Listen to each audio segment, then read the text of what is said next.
دوستو، سستی، ٹال مٹول، تاخیر اور پھر کبھی کے الفاظ ہمارے دشمن ہیں اور ہمارے مستقبل کے لیے تباہ کن ہیں۔ یہ نشہ آور چیزوں سے بھی زیادہ نقصان دہ ہیں۔ جو شخص نشہ کرتا ہے وہ معاشرے سے کافی حد تک کٹ جاتا ہے، مگر سست روی کا شکار لوگ معاشرے کا حصہ بن کر معاشرے کو نقصان پہنچاتے رہتے ہیں۔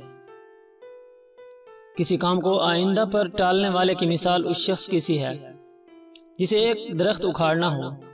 وہ دیکھے کہ درخت بہت مضبوط ہے، بڑی مشقت لگے گی اسے اکھاڑنے میں، اس لیے اسے کچھ سال بعد اکھاڑیں گے، ابھی دل نہیں کر رہا۔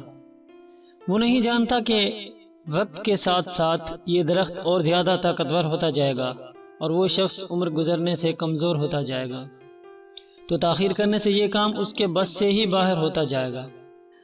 جب وہ طاقتور ہونے کے باوجود درخت کی کمزوری کی حالت میں اسے نہیں کاٹ سکتا، تو جب وہ خود کمزور ہو جائے گا اور درخت زیادہ طاقتور ہو جائے گا تو پھر کیسے اسے کاٹ پائے گا یا اس پر کیسے غلبہ پائے گا؟ ہماری زندگی میں کل کا تصور ہی ایک دھوکہ ہے جو انسان کو وقت ضائع کرنے کی شرم اور افسوس سے بچاتا رہتا ہے۔ انسان کی زندگی میں کوئی ایسا لفظ نہیں جو کل کے لفظ کی طرح اس کی بربادی کا ذمہ دار ہو۔ جو وقت گزر گیا وہ مر گیا، اس کو پڑا رہنے دو۔ اب اس کے ساتھ اور کچھ نہیں کرنا ہے سوائے اس کے کہ اس کی قبر پر آنسو بہاؤ۔ اس لیے اسے چھوڑ کر آج کی طرف لوٹ آؤ، نہیں تو اسے بھی کھو دو گے، اور آنے والے کل کو اپنی آج بنا کر دھوکے سے نکل آؤ۔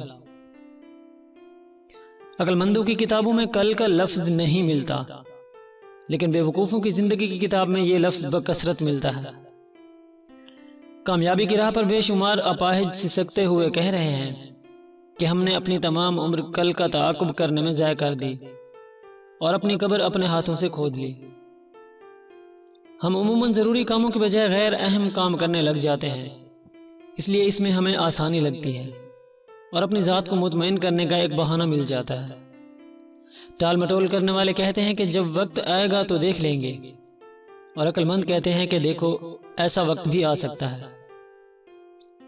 اور اس کی ایک وجہ یہ بھی ہوتی ہے کہ کچھ لوگوں کی زندگی کی ترجیحات ہی واضح نہیں ہوتی کہ ہمیں کرنا کیا ہے یا پہلے کیا کرنا ہے۔